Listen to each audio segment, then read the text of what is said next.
उत्तर प्रदेश की सियासत में अभी तक अखिलेश यादव को कई क्षेत्रीय पार्टियों ने बड़ा झटका दिया। जहां पर बात कर ले निषाद पार्टी की या ओम प्रकाश राजभर की, सुभाषपा की बात कर ले, मायावती की बसपा की बात कर ले जो राष्ट्रीय पार्टी है, अब जयंत चौधरी की पार्टी भी कहीं ना कहीं एनडीए में जाने का मन बना रही है। फिलहाल तो अभी इस बात की पुष्टि नहीं की गई, लेकिन हाल ही में चौधरी चरण सिंह जी को जो भारत रत्न सम्मानित करने की बात कही, जयंत चौधरी ने खुद कहा कि अब किस मुंह से इनकार करूं। लेकिन हालात ये हैं कि अखिलेश की दोस्ती भी दांव पर लगी है। जैसा कि आप जानते हैं कि भले ही सपा आरएलडी का गठबंधन हो, लेकिन जयंत और अखिलेश एक अच्छे दोस्त भी माने जाते हैं। अगर ऐसा हुआ तो बीजेपी कल को जयंत चौधरी का इस्तेमाल अखिलेश के खिलाफ ही करेगी। भले ही विधानसभा चुनाव में आरएलडी को ज़्यादा फायदा ना हुआ हो, लेकिन उसके बावजूद भी अगर देखा जाए तो नुकसान भी ज़्यादा नहीं होने दिया था अखिलेश यादव ने, जिस तरीके से मोदी योगी की लहर थी। लेकिन इन सब के बावजूद इस बार जयंत चौधरी का मूड बदलता नजर आ रहा है। फिलहाल अखिलेश यादव लगातार उन्हें कुछ संदेश भेजते नजर आ रहे हैं। डिम्पल यादव, रामगोपाल यादव, शिवपाल यादव ने साफ कहा कि जयंत चौधरी पढ़े लिखे नेता हैं, वह ऐसा गलत कदम नहीं उठाएंगे। यानी कि साफ संदेश है कि हमें बीजेपी को हराना है, ना कि बीजेपी के हराने के डर से, यानी कि हम उनको नहीं हरा पाएंगे इस डर से उन्हीं के साथ मिल जाएं।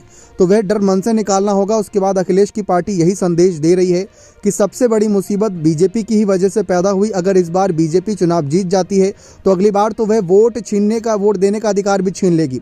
अगर जयंत चौधरी एनडीए का समर्थन करते हैं तो कहीं ना कहीं ये तो पहली बार नहीं होगा कि वे एनडीए का समर्थन करेंगे। इससे पहले भी एनडीए का समर्थन कर चुके हैं, लेकिन तब आंकड़े कुछ और गवाही देते थे। इस बार सचमुच अखिलेश के लिए मुश्किलें हैं, क्योंकि नेताजी का साथ उनके साथ नहीं है। परिवार में भी आंतरिक कलह आप देख ही चुके हैं। इसके बाद अगर उनके खास दोस्त जयंत चौधरी भी अलग हो जाते हैं तो ये मुश्किलें रहेंगी।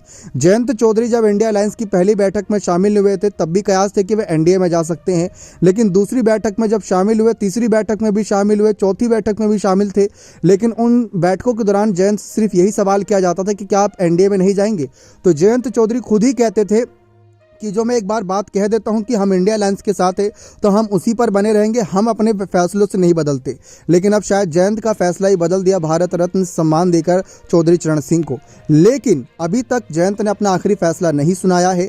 अब देखा जाए तो अखिलेश की पार्टी ने साफ संदेश दे दिया है कि हमें इंडिया अलायंस के साथ रहकर एनडीए को हराना ही होगा, वरना एनडीए जिस तरीके से एक के बाद एक कड़े फैसले ले रही है वह जनता के हित के नहीं है, वह उन्हीं के हित के हैं।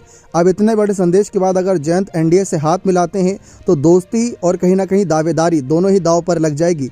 जयंत को देखा जाए तो अखिलेश ने 7 सीटों का ऑफर दिया है, जबकि आरएलडी को कहीं ना कहीं एनडीए 4 सीटों का ही ऑफर दे रही है। और अगर अखिलेश के साथ जयंत थोड़ी और बार्गेनिंग करते तो शायद उनको और सीटें मिलती। लेकिन हर कोई जानता है कि एनडीए के साथ गठबंधन करके जयंत को ज़्यादा फायदा होगा मुकाबले में सपा के। बने रहे चैनल के साथ, बहुत बहुत धन्यवाद।